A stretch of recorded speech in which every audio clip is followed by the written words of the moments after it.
Hey everyone, my name is Adrian Lorenzana. I'm a first-year PhD student in the Patent and Clear Labs here at the University of Massachusetts Amherst, and I'd like to talk to you a little bit about my work involving force-responsive materials and their applications.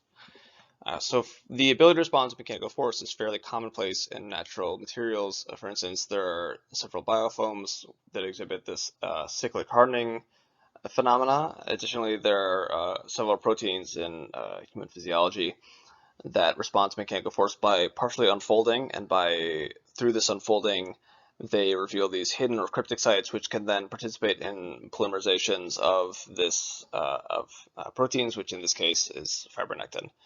Um, in contrast, this mechanical response is difficult to implement in synthetic materials. Typically, synthetic materials respond unconstructively by degrading, in this case, becoming less and less stiff, or just weaker in general, as bonds between the polymers break.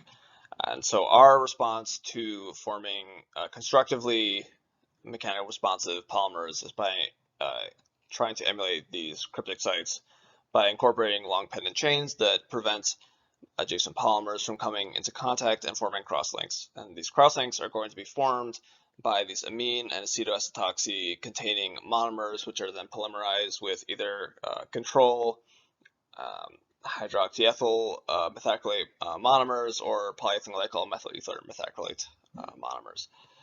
And then when shear or ultrasound is applied to these polymer solutions, enamine bond formation is preferred, as the steric hindrance of the shielding monomers is overcome. The amine group of the amine containing monomers nucleophilically attacks the carbonyl carbon of the acetoacetoxy monomers, forming this enamine bond. And so it's anticipated that solvent quality and molecular weight of shielding elements will influence the crosslinking kinetics. As the molecular weight of shielding elements increases, the crosslinking kinetics will become slower. Additionally, as the solvent quality becomes better for the shielding elements, the cross-linking kinetics will become slower. And this is backed up by this data, where we perform these mixing experiments between complementary polymers. The unshielded polymers gelled after being mixed for 48 hours, whereas the shielded polymers gelled after mixing for 4 days. And so, in conclusion, um, we like to apply these polymers to different scenarios, such as coatings or adhesives, where a long shelf life is desired, but when force is applied, cross-linking occurs and the material becomes stiffer.